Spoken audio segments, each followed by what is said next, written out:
And good morning mga babayan, at patuloy tayo sa paggawa. Ayan, at ngayon maglalagay tayo ng mga tie wire para sa ating insulator. Ayan, at may kunting pinturahan pa doon. At tapos natin maglagay ng ano lang tayo mga babayan, pa step by step tayo. Maglagay tayo ng tie wire, tapos insulator, tapos bubong. Ganun yung diskarte natin ngayon. Kasi tatlo lang kami ngayon dito. Parang hindi pumasok yung dalawa. Kasi kahapon, parang pagod sila mga babayan kasi nga hirapan sila doon sa septic. Yan, at tatlo lang kami ni Bitoy. At si Bitoy pala ay parang isang linggo lang po siya dito mga babayan. Extra lang po kasi naubusan pa siya ng doon. Hindi pa dumating yung steel deck na ginagawa sa kanyang project. Kaya para hindi masayang yung araw niya, dito muna siya sa atin na extra. Ayan.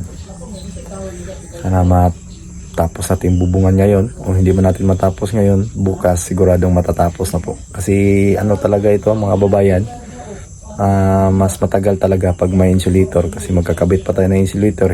Hindi man pwede na ilatag natin lahat yung insulator bago tayo magbubong kasi mahirapan tayo. Hindi natin makita yung mga purlins na ating pagtapakan. Kaya dandahan yung proseso nun. Insulator, dayong bubong. Insulator na naman, dayong bubong. Ganun po yung natin, paraan. Ayan. At patuloy tayo sa gawa. Ayan, at hindi tayo makabidyo mga kababayan kasi wala po tayong taga-video. At update ko na lang kayo pag may naikabit na po kami. Ayan, thank you at good morning. At maraming salamat sa lahat ng sumusuporta at sumusuporta ng Bitoy Daily Mix Vlog. Ayan, thank you so much po mga kababayan sa inyong pag-subscribe. At sana manood kayo doon sa kanyang channel para maka-idea kayo. Ayan, salamat po mga kababayan at maraming salamat talaga sa Panginoon. At lalong-lalo na po sa ating mga charity viewers. Sir Paul, maraming salamat din at sa lahat ng PB team. Ayan, thank you so much. Ayan, magandang morning. Morning pa dito kasi hindi pa nagtanghali mga babayan. At yan na po, nakapag-umpisa na po kaming nagkabit ng yero. At 4 na piraso pa yung nakabit namin kasi nga maproseso po ang pagkabit nito mga babayan kasi may insulator. At kailangan natin, hindi man natin pwede isabay yung insulator dito mga babayan kasi nga hindi natin makikita yung pagkakapitan ng si Parle yung yero. Yan na po mga babayan yung nakabit natin at may insulator na double. Ayan 10 mm po ang kapal nito at saka double po siya, dalawang puwel sa back to back niya. Ayan, may puwel dito at saka dito sa likod. Ayan. Yan po yung niya. Yan po yung nakabit namin. At yung gutter, pahuli na lang po itong gutter kasi yung magkakabit ng gutter yung latiro na lang, hindi na lang po ako yung magkakabit nito. Sila na lang po yung magkakabit ng gutter mga babayan. Para hindi na po tayo mahirapan kasi nga kulang tayo sa damba. At yung mga latiro naman ay expert talaga sila doon sa pagdating sa gutter kasi sila po yung ganyan po yung trabaho nila. Pabalik-balik lang po yung trabaho nila kasi latiro sila at expert po sila doon. Alam ko naman pong ikabit yon, yung box gutter, yun lang po yung nakaya ko. Hindi ko kaya yung ibang style ng gutter. Tulad nung sa sa aking bahay, ako lang po yung nagkabit doon. Ayan. At mura lang po yung nila gutter, mura lang po yung single dala libor, mura lang po yung nila. Kaya sila na lang yung pagkakabitin natin para mas lalong gumaganda yung kalalabasan ng ating gutter mga babayan at saka flashing. Yan, ang dami pa naming ikabit. Kailangan magkabit pa kami ng 16 piraso na yero. Kasi 4 pa yung nakabit namin at yung kakabit dito lahat. Ang matatapos po dito is 20 na piraso. Kasi dugtong po ito mga kababayan. Pinutol ko na lang kasi napakahaba po ng yero kapag buo hanggang dito. At mahirap pwede naman tayong umorder noon pero ang mahirap lang doon ang pag-deliver kasi ang daan po dito ay may mga kurbada at saka hindi masyadong malaki yung daan kasi yung daan lang dito is pang barangay road lang po. Kaya ito na lang po 6 meter by 6 meters at saka yung dugtong natin, yung sampaw natin is napakataas po para kahit magbagyo man, kahit anong hangin na talagang hindi makababalik yung tubig kasi mataas po yung ano natin, sampaw.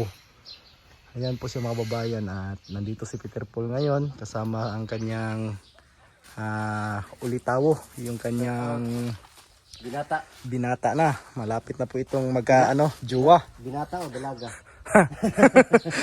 Ano, Terence? Binata o magdadalaga? Control mo daw. Ayan, yung malaki na pala. At matagal kaming hindi nagkita sa personal kasi nung doon pa ako sa Ayan. Kailangan ka ba? Ano, Terence? Nagbibinata o nagdadalaga? Pili ka doon. Ayan, gwapong-gwapo to na bata to at mataas. Ayan. Dito po sila kasi malaman. nag-order po si Peter Paul ngayon ng gutter. Siya po yung nag-order kasi si Sir Paul ay ando na sa malayo. Ayan lang po mga kabayan yung update ko lang kayo mamaya kung ilan yung makabit namin. Ayan, napakainit at pahinga muna kami ng konti. Ang ganda. Ganda ng yero. oh, yung yero pala sa mga nagtatanong diyan kung ang thickness po nito ay 0.5. Yan po yung kapal, kahit maglaro ka pa ng doon, badminton lang, wag lang basketball. Hindi po mayuyupi. Pakan mo ba, grabe. Hindi mayuyupi po ito. Grabe ang kapal po, pero medyo may kamahalan lang po ang price po nitong yero na to. Marami mga nito, may 0.4, may 0.3. Yan. Ay, grabe yung kapal. At yan po mga kababayan, at update tayo mamaya. Ayan, thank you so much. And I love you. So ayan, tanghali na po mga kababayan at bumaba na kami kasi grabe ang init doon sa itaas. Hindi na natin mahawakan ng basta-basta yung yero. Kaya relax muna kami mga kababayan. At yan na po yung nakabit namin. Bali 6 na piraso. Kasi 3 lang kami ngayon dito. At si Bitoy, mabuti at nandito. At may katuwang po tayo sa pagbubong. Kasi kapag ako lang po isa sa itaas ay talagang mahirap po at napakabigat po ng yero. Mahirapan tayo sa pag-akyat. At makikita nyo kanina, makikita nyo sa video ni Peter Paul kung paano namin naakyat yung yero. Ayan na po mga kababayan. Ayan. Bali lang tayo, anam-anam kung sa Bisaya pa. Pa step by step yung natin ginagawa. Bali tali tayo ng tie wire kasi kapag tinalian natin yan ng tie wire lahat, mahirapan po tayo sa pag-akyat ng yero. Kaya step by step yung ginawa natin. Pagkatapos namin makakabit ng 2 piraso na yero, nagtatali naman kami ng tie wire, tapos naglalagay kami ng 2 insulator. Pagkatapos yero na naman. Yan po yung diskarte namin. Kung wala lang po itong insulator ay talagang hindi abutan po ito ng isang araw. Tapos po natin itong mabubungan. Yan ang kagandahan kasi ng may insulator. Hindi masyadong mainit yung dito sa baba. Kasi na-absorb po niya yung init. Marami na po yung dyan. Mas magaling pa siguro sa atin. Ayan. Importante lang po dito sa roof framing natin is nasa eskwalado po siya para kahit wala na po tayong linsa, sukat-sukat na lang po yung ginagawa natin. Yan po yung yan po yung diskarte. Kailangan po nasa eskwalado po ang pag roof framing mga kababayan para yung scene natin ay hindi mabaluktot o hindi mahiwi-hiwi. Yan po yung isang paraan. Dapat eskwalado talaga. Kasi pag once nga nagkamali ka doon ng ilang pulgada ay talagang pangit na po yung kalalabasan ng yero. At yung mga bulada natin dito sa gilid ay hindi na po siya magpantay-pantay. Ayan. At yung mga bulada natin walang problema. Pantay po siya mga babayan. Kung ano yung sukat dito sa pinakadulo, yun na talaga yung sukat hanggang matapos natin yung bubong. Ayan, hindi katulad nung nagsisimula tayo dito sa halimbawa 4 inches yung magiging bulada natin dito. Pagdating doon ay malaki na or lumiit. Yan po yung dahilan sa roof framing na hindi eskwalado. Yan lang po sa balak magpagawa dyan ng bahay. Yan lang po yung ano masasabi ko po. Yung ganitong style na bubong ay talagang eskwalado ka dito kasi wala na po itong kating-kating sa scene. Iba yung 4 agwas o yung bados. Kahit hindi maeskwalado yun, okay lang yun. Kasi yung scene ay makating-kating yung scene doon. Ito hindi walang cutting ang scene dito. Yung yero is talagang buo-buo siya mga kababayan. At yan lang po yung ano. Bali update lang kung mamayang hapon. Makikita nyo mamayang hapon kung saan naabutin yung ano namin gawa. At mananghalian muna kami. Pahinga at grabing ang lakas talaga ng init dito mga kababayan. Ayan. At sinasabi ko palagi yan kahit alam nyo na po yan. Yan, para ano din magiging update kayo sa kalagayan dito. Pero mamayang hapon biglang ulan dito. Yan lang po siya. Para tapos na po ito mabubungan, pwede na po tayo dyan mag duyan-duyan. Pwede na tayo maglagay ng duyan dyan tanghali, pahinga lang kunti. Ayan, para hindi tayo masyadong mapapagod. Ayan. At yung magagater dito ay hindi na lang ako. Yun lang po at maraming salamat at update tayo mamaya.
Humani ba?